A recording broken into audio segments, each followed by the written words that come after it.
welcome back to the Boys Gurus Boys Report. Of course, I have to do a video. The draft is come and gone.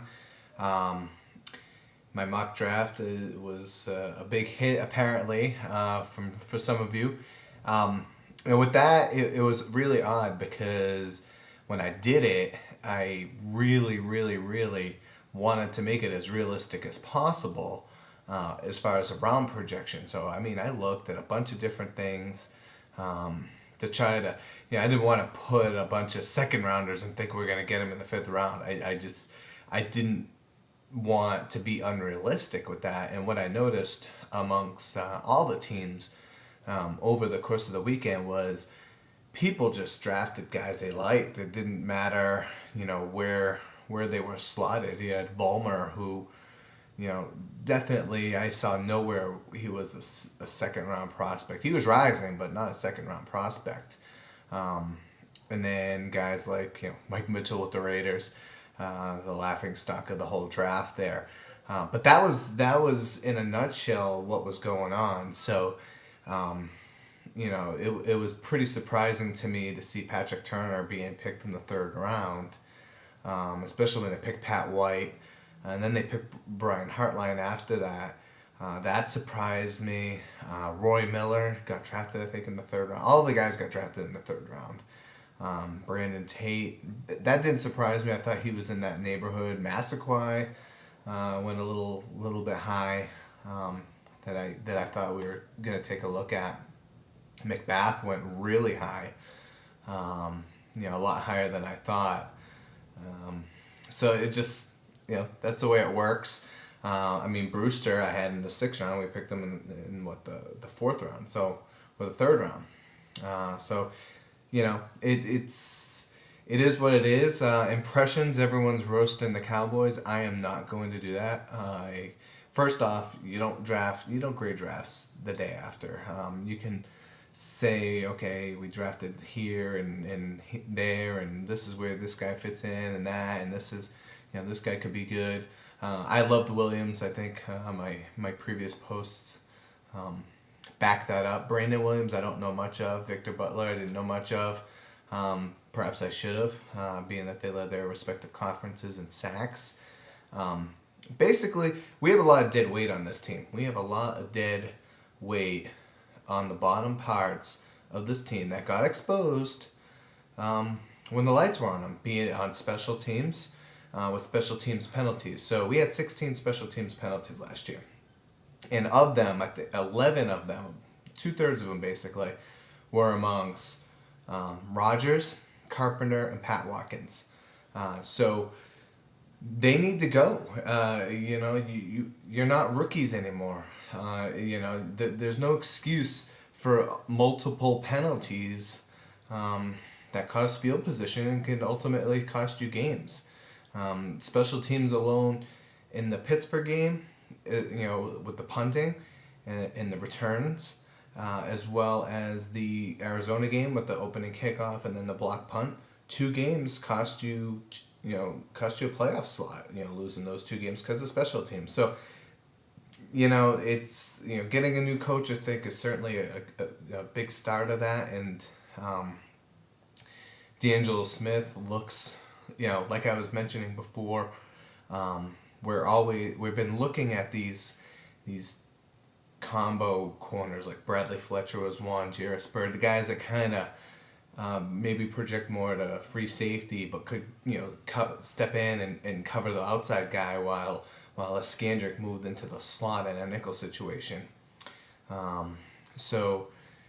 That's where he fits in. I think Brewster's going to be really good. I'm rooting for this guy. He's raising a kid on his own. His high school sweetheart died while giving birth, apparently. So that's a guy I'm going to certainly be rooting for.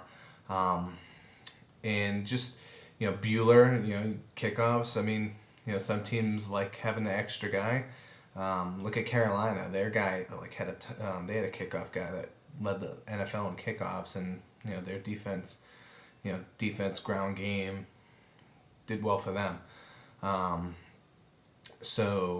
Bueller, Manuel Johnson, I mean, he's there basically because Stanback hasn't done anything. So he's in line for that slot. Stanback, put up or shut up.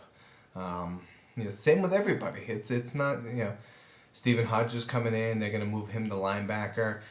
Seeing some of the one YouTube video that's up on him, he looked like Roy Williams. Maybe Roy Williams didn't had the ego and thought he was a safety and not a linebacker, but I see a lot of Roy Williams and Hodge and how he was used at TCU, and at least in that tape. Mickens looks good. He could be our Scandrick this year. Out of all the guys, I think Brewster, Jason Williams, and Mickens seem to have the most star potential. I wouldn't rule out Brandon Williams. He seems to have a chip on his shoulder. Victor Butler, he's kind of a one-year wonder guy, but can he be any worse than Bobby Carpenter? Can Hodge be any worse than Justin Rogers?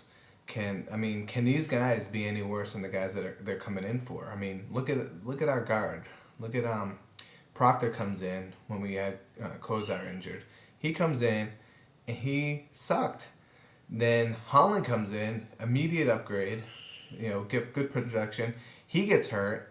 Proctor goes back in and he sucks again. So, we have a big need there.